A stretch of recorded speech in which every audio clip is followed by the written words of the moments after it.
This is a phenomenal bike ride, and I can tell you he's so casual. This is his first time he's ever biked the full 112 miles here in Hawaii. He's never been up to the turn in Harvey. He's certainly been up there today. Doesn't he look... It's Aloha Monday. We're gonna run till Saturday. What? Do-do-do-do-do-do-do-do-do-do-do. And it's breakfast with Bob. Chee-hoo. Thank you, Pancho Man. Welcome, everybody, to Breakfast with Bob St. George edition. We are so excited to be back. My name is Bob Abbott. We're brought to you by Master Spa, Zions Bank, Quintana Roo, Form Smart Swim, Goggles, Clash Endurance, Premium Plus Sports, and, of course, our Challenged Athletes Foundation. Our first guest, appropriately, Olympic gold medalist and a gentleman who went 7:21:12 at Ironman Cozumel to win there, Mr. Kristian Blummenfelt. How you doing, Kristian? I'm good, thanks. And you? I am Good to be back. spectacular. So you've been here for a few weeks. What do you think? Yeah, so I raced last year for the half Ironman World Championship, and I came like 1 week early, and I felt like it wasn't really ideally. I would like to be more in the course, practice because it's super challenging bike course. Right. So that's why we came like 3 weeks before the race now. So been here for 2 weeks now, trying to just learn how to do the bike course and really being efficient. So Yes. we will see in a few days' time. Now, yesterday, the wind was howling. Were you out riding in that? Yeah, it was too much gust. I was going first time. I did the Snow Canyon twice yesterday, and first time down it was kind of sketchy, but then second time it was like almost just kind of not being able to stay on the road. So hopefully it's a little bit kinder condition next Saturday. So yesterday evening we were like looking through like the bike course in in the data program, looking at the weather and seeing how the wind condition will be at different parts of the course, and that's something we will kind of pay attention to for the next few days, just to prepare in case the wind condition gets mad. A little crazy. Now, you guys are so data-driven, right? Yeah, everything is very scientific, what you guys have been doing the last number of years. What have you gained the most from that? If you gained the ability to know, okay, don't go hard now because I'll burn too many matches. I need to save energy for later? I think in terms of the science and the approach we have, it's more about the preparation. Okay. Because and build the engine as good as possible, and kind of so you can be efficient, burn Right. fat. So it's like if you just think swim, bike, and run, it's very easy to just tune your engine in to burn a lot of carbs for the 180k. Right. But then you will be running empty before the marathon. So it's Right. more like using the VO2 Master, for example, together with the power I have on the bike, to be able to see like where the energy is coming from, and just kind of dialing in so it's more efficient over a longer period of time. So when I was watching the Olympics, and what was fascinating to me about the Olympics is it was hotter than crap out there. It was really, really hot. And you're running with Alex Yee, who's one of the best runners in the sport. And when you made your move, it was a lot of people would have said, oh, my God, he went too early. But that was the plan, right? That you knew when you could go and potentially pull away from that guy. Yeah, that's right, because I'm not the fastest guy over 100 or 200 sprint. So I've always kind of tried to find that kind of ideal timing to go.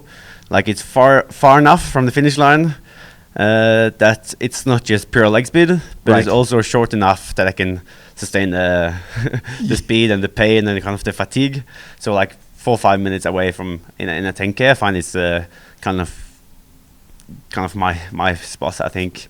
And here again in St. George, it's like 4K downhill kind of towards the finish line, which I think also suits me well. So it's an exciting finish course here as well. Yeah, now, we haven't had, it's been all German winners here since 2014 in terms of Ironman World Championship. And Norway's been on fire between you and Gustav and Casper. You think it's possible we'll have someone from Norway at the top of the podium here? Yeah, of course. Like Gustav showed last year, how we can take kind of advantage of his bike skills, really Right. nailing the course, and also the run course. Like it's not a fast course. No, it's 1,500 feet of climbing here. Yeah, and you're coming off the bike with a lot of fatigue. So it will probably be like one of the slowest marathon I will do in my career, but still kind of you just have to kind of adjust your pacing and really be careful, because if not, you will probably be walking that last 10k back from the turning point and kind of you have like it's steep hill. So yeah, it's a very tough run course, and also the air is super dry and it's warm, so it's different condition as well. So it's going to be a really tough day out there, and also very long, like probably well above 8 hours for the winner. So yeah, for sure a challenging course. Now you're part of the sub 7 too, right? Yeah, so that's very complete different. Here is like hilly, tough. Sub 7 is like flat, fast, and kind of with the drafting and the pacers. Yes. So it's a very different race and dynamic. But so after this, I will kind of maybe down prioritize the bike a little bit more and focus on the leg speed again on the run to get like be efficient at maybe 2:20 for the marathon. So it's like completely different run speed for the marathon. Yeah, and for our viewers, sub 7 for the Ironman distance. And so what are the rules? How many pacers can you use? Yeah, so it's kind of, I have my team of pacers, 10 guys that I can use across swim, bike and run. So any way you want. Yeah. So I'll probably use like 2 for the swim, 7 for the bike, and 1 for the run. Okay. And then Alistair has 10 guys that he can split however he wants. Yes. So if you have a triathlete, you can make him swim and run. So he kind of count as one. And then you have 1 extra for the bike. So this will happen in 4 weeks' time. I was going to say, so you're training for this, and then it's not like, okay, this is later in the summer. It's 4 weeks from now. So by the time you recover, it's 3 weeks from now. But last year I did Daytona. Daytona 13 days after Cozumel. Oh, that's right. And I felt like I was recovering well in time for that. So now I have 2 more weeks. Okay. So it should be fine, hopefully. Well, so your body is you transitioned from the Olympics, which was the total goal for 2020 and 2021, and then immediately you get into and you go 721 at Cozumel. And this year you're talking this race, then you're talking the sub 7, and then obviously Kona at the end of the year. You're going from the short distance guy to a long distance maniac. How have you been able to do that? I think like through kind of the whole career, like with the Norwegian team, we have always been volume focused. We haven't had any history in the past, like in triathlon. Right. So we thought that if we want to catch up, we have to do more and kind of be thinking outside of the box and be kind of trying to challenge the volume. And I think that's made the transition up to 7.3 easier. Yes. So just based on the short distance training, we could easily race a 7.3 like Gustav did the week after Lausanne when he won Nice and I was 4th.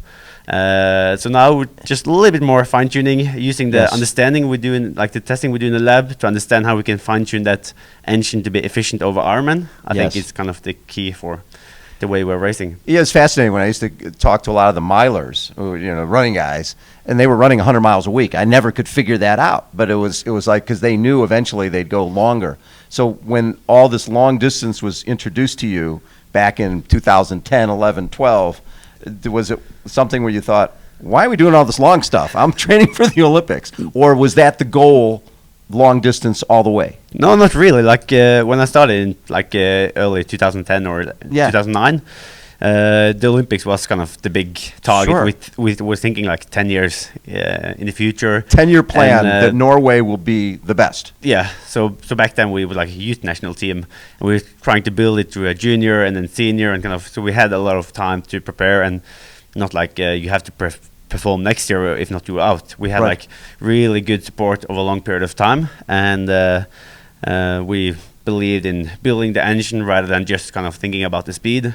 Right. So also I think that's, you can see in the racing style we have, we're not the ones who's hiding throughout swim, bike and then finish off with a fast run, but we really take responsibility in the group on the bike, trying to make it hard, and that has kind of been our inspiration to doing the training too. So when you are in the same race with Gustav or Casper, do you guys try to work together to push the pace on the bike so you get rid of some of the other guys? Not necessarily rid of them, but to get more fatigue in their legs. Exactly. So because if you are like 4 or 5 guys up front doing kind of TTT, then I think the weaker cyclists behind will have more fatigue in the legs than I will have coming into the run. And I think that's how I can outrun the better runners.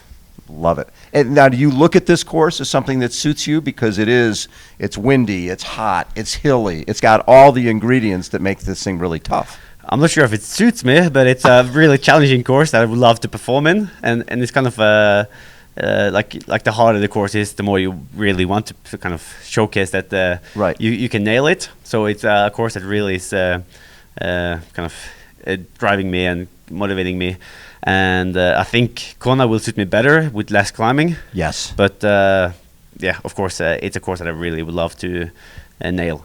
I love it. And what's always surprising when you look at this, forgetting about this course, you go from doing one Ironman in 2021. Now you're talking about 3, Yeah. at least, right? You're not adding any more, because I think when we were talking before, you were talking about potentially doing one before this. So going from that Olympic distance guy to potentially 3 Ironman same year, how have you addressed the whole recovery aspect of this? I think the recovery is much the same. Like you just have to make sure that you sleep enough and Right. getting enough calories in, especially for long distances. When you are racing, doing the race pace training, like 4 hours in race pace, you're burning so many calories. Right. So then it's just important to stay on top of your nutrition, and you can't really just eat salad and vegetables. You need to get like the carbs in to be Absolutely. able to get your going, and also the sleeping and intensity control. I think kind of those 3 things Yes. is the most important.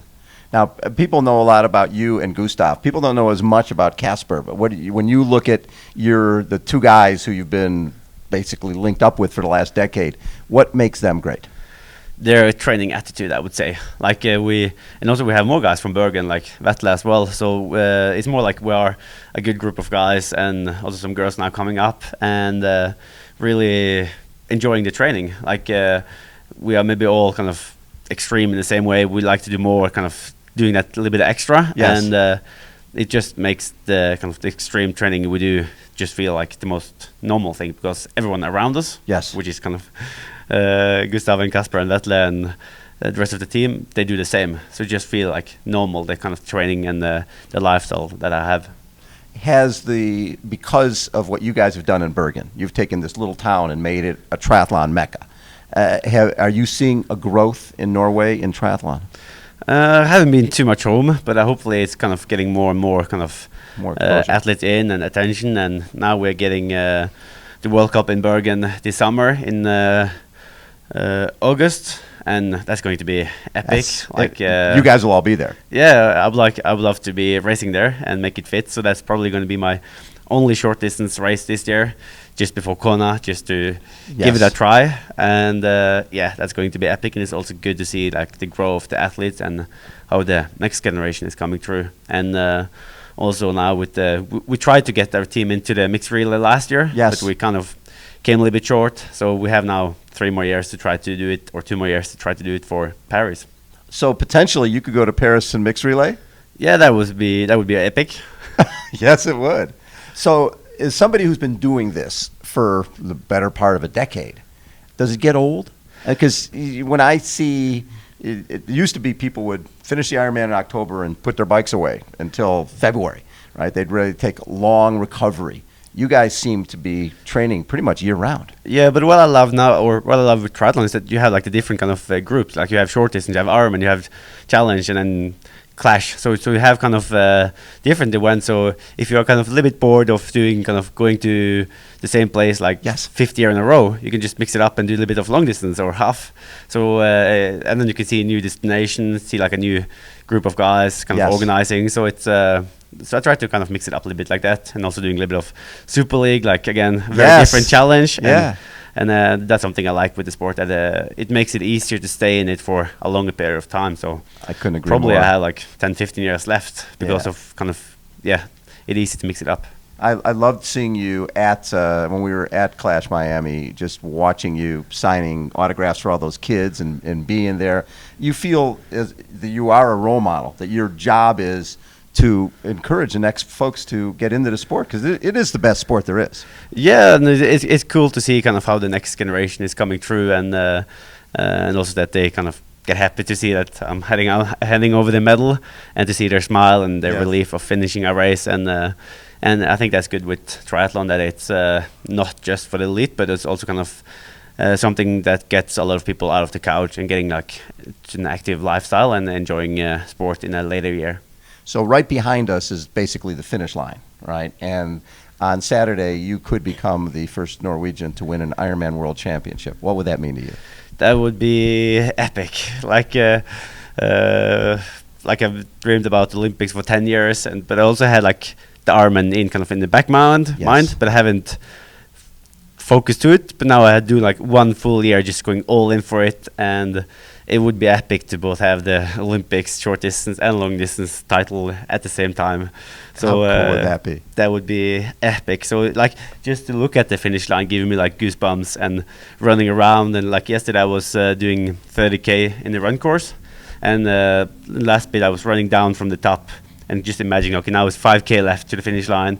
I was turning around, pretending like I was looking behind. I couldn't see anyone, and could kind of just, okay, now I can cruise down to the finish line and just enjoy the last bit.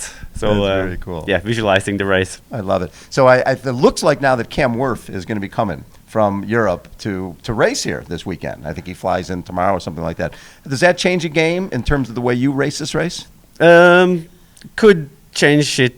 How like other athletes can take advantage of him, like if he's just flying by the field and some people can jump on his wheel and kind of take advantage of his strength, it could impact the race.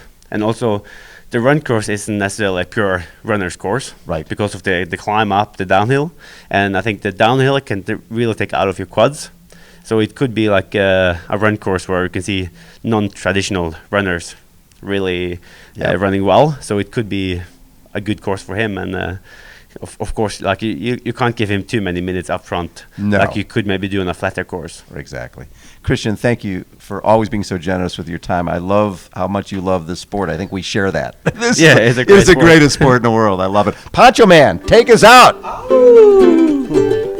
It's Aloha Monday. It's the Breakfast with Bob show. Chee!